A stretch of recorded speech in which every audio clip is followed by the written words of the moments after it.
RSS द्वारा गठित किया गया मुस्लिम राष्ट्रीय मंच के राष्ट्रीय संयोजक डॉक्टर मुनव्वर खान का निवास स्थान खाचरियावास हाउस जब जब बीजेपी की सरकार आती है कार्यक्रमों के लिए एक्टिव हो जाता है और उसमें कार्यक्रम होने लगते हैं, और जब जब कांग्रेस की सरकार होती है वह एकदम शांत हो जाता है। इस वक्त आप खाचरियावास हाउस में जाएंगे तो देखेंगे कि खाचरियावास हाउस के विशाल मैदान कार पार्किंग बना हुआ है। सूत्रों से पता चला है कि इस खाचरियावास हाउस में धारा 144 लगी हुई है, जिसके मुताबिक आप कोई भी जन समारोह नहीं कर सकते।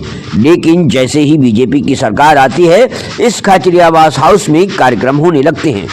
इसी कवायद के चलते भाजपा की सरकार है और मुस्लिम राष्ट्रीय मंच एक्टिव हो गया है। इस मुस्लिम राष्ट्रीय मंच के संरक्षक इंद्रेश कुमार, जो कि आरएसएस के केंद्रीय अधिकारी हैं, जिनका अजमेर बम कांड में नाम आया था, जिसके कारण वे बहुत ही चर्चा में रहे थे। आज खाचरियावास हाउस में डॉक्टर मुनव्वर चौधरी की ओर से आयोजित कार्यक्रम में मुस्लिम राष्ट्रीय मंच के संरक्षक व आरएसएस के केंद्रीय अधिकारी इंद्रेश कुमार का भव्य स्वागत किया गया। इस कार्यक्रम में मुस्लिम राष्ट्रीय मंच से जुड़े तमाम पदाधिकारी और कार्यकर्ता उपस्थित होकर मुस्लिम राष्ट्रीय मंच के संरक्षक इंद्रेश कुमार का स्वागत किया और सरकार की योजनाओं के बारे में अपने सभी कार्यकर्ताओं को, पदाधिकारियों को इंद्रेश कुमार ने अवगत कराया।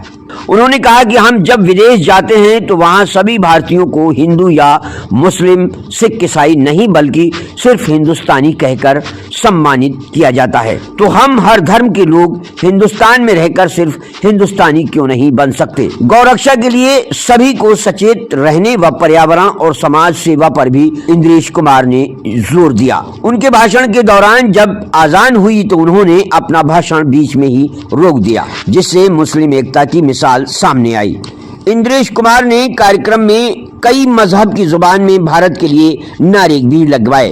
इस दौरान इस जनसभा को अल्पसंख्यक आयोग के पूर्व चेयरमैन सरदार जसवीर सिंह ने भी संबोधित किया।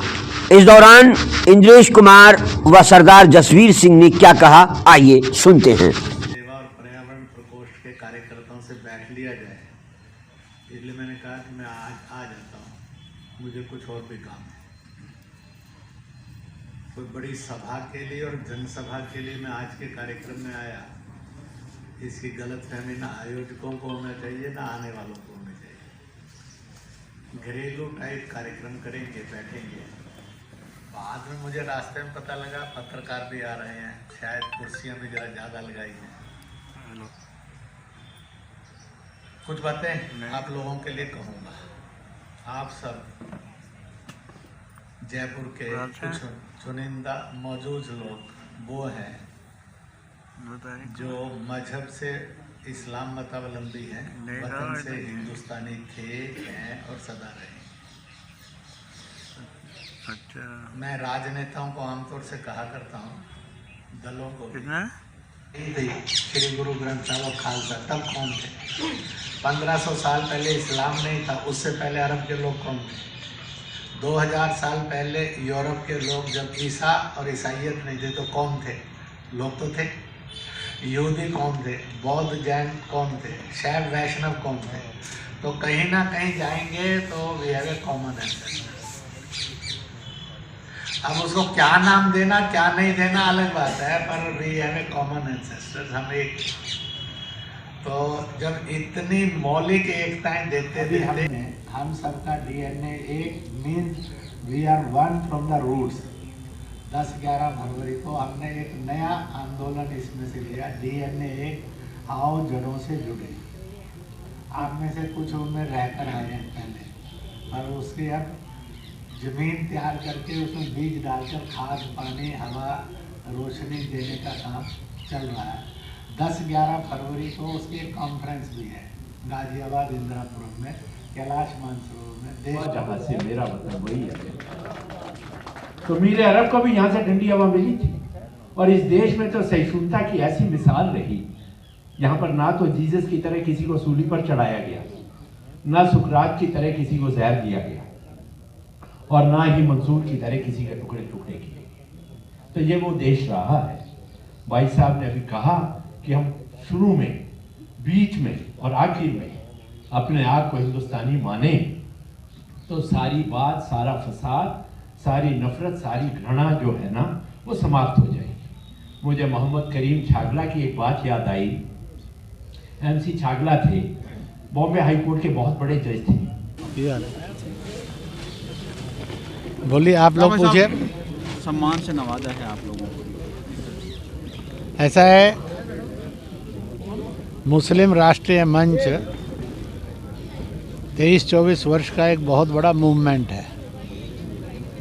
उसमें सेवा की और पर्यावरण की दृष्टि से गौ प्रकोष्ठ, गाय काटेंगे नहीं, गाय कटने नहीं देंगे, गौ मांस खाएंगे नहीं, गौ मांस बेचेंगे नहीं, गौ मांस खरीदेंगे नहीं, बल्कि गौ का पालन करेंगे। क्योंकि दुनिया के अंदर कोई भी मस्जिद ऐसी नहीं है जहाँ गौ कटती हो, गौ मांस बेचा जाता, खरीदा और खाया जाता हो, उसको अपराध माना है। स्वयं रसूल ने कहा है गौ के मांस में बीमारियां हैं, इसका दूध और घी शिफा और इलाज है, इसलिए उन्होंने अपने खाने में से उसको हटवा कर संदेश दे दिया था। मुझे मानने वाला अगर मुसलमान मानता है सच्चा, तो वह गौ काटने और गौ मांस खाने का काम नहीं करेगा। इसलिए गौ सेवा बढ़े, इसलिए गौ प्रकोष्ठ, पर्यावरण बढ़े, प्रदूषण जाए। क्योंकि कहावत है, जहाँ होती है सफाई वहाँ रहती है खुदाई।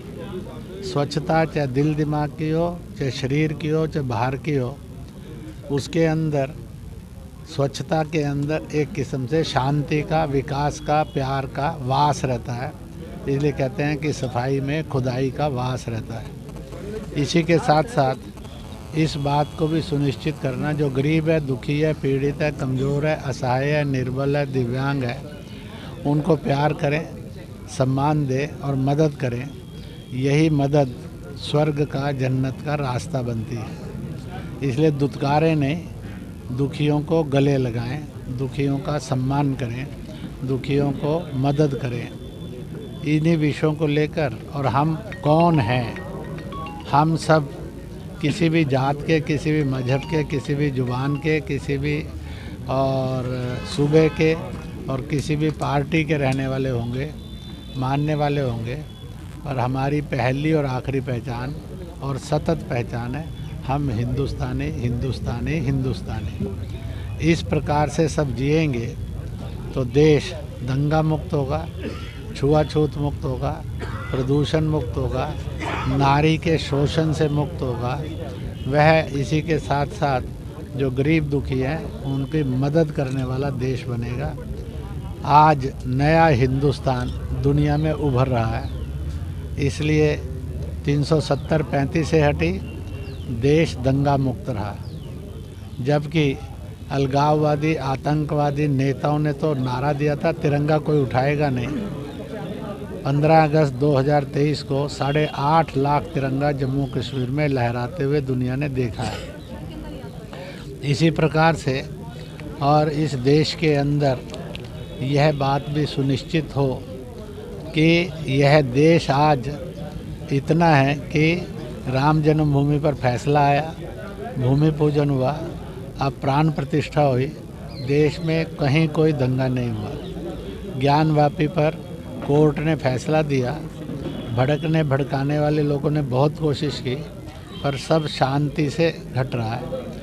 आज देश के अंदर एक वातावरण बना है कि समस्याओं का समाधान झगड़े, आंदोलन, धरने, हड़ताल, मारपीट, पत्थरबाजी, गोलीबाजी से नहीं, बल्कि संवाद से करो या न्यायपालिका से करो। यह वातावरण बनाने में मुस्लिम राष्ट्रीय मंच ने एक बहुत नेक और उदाहरण पेश किया है, इस प्रकार का वातावरण बनाया है। इसी